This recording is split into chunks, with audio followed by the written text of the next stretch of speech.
Hola, què tal? Avui estem aquí en una festa major i us volem explicar com hem adaptat les nostres activitats infantils i familiars per complir amb totes les mesures de seguretat i higiene.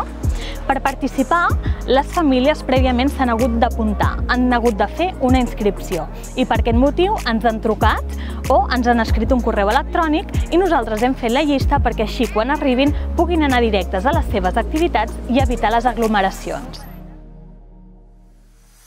Una vegada arriben els convidats, els monitors esperen a les famílies a l'entrada de cada activitat, de manera que situen a cada família al seu espai i els expliquen les normes de funcionament.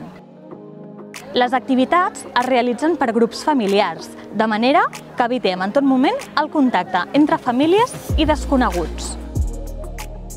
Totes les activitats estan organitzades en recintes tancats, amb una entrada i una sortida. A l'entrada hi trobaran un panell amb les normes d'higiene i seguretat escrites i un dispensador de gel hidroalcohòlic per a la desinfecció de mans.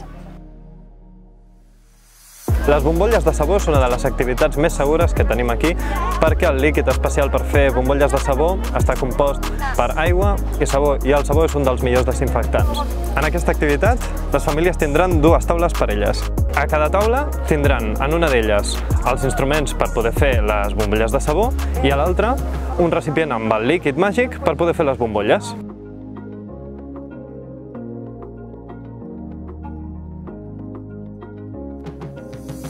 Creativa és una activitat on els convidats podran dibuixar en una llàmina negra i sortiran els colors per art de màgia.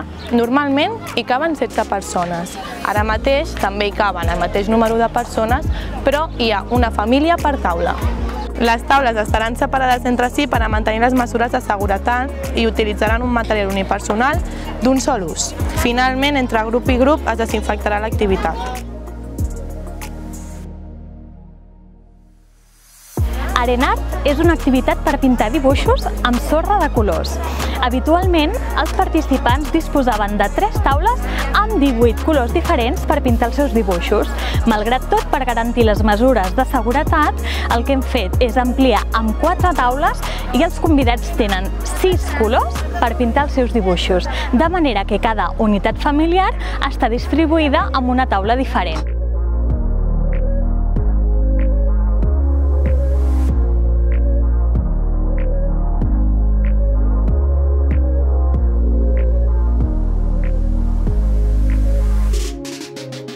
L'activitat dels Jocs Gegants disposa de diferents jocs tradicionals, així com la oca, el parxís, el dòmino, fets de fusta de grans dimensions. En principi és una activitat que convidava les famílies a interactuar entre elles, però degut a la situació que estem vivint actualment, s'ha adaptat perquè cada família jugui a un joc per separat amb les mesures de seguretat adequades. Així, quan una família acaba de jugar, només cal que aixequi la mà per tal de desinfectar les peces i el joc. En tot moment hi ha més jocs que famílies jugant. D'aquesta manera tindran un munt de varietat per triar el joc que més els agradi.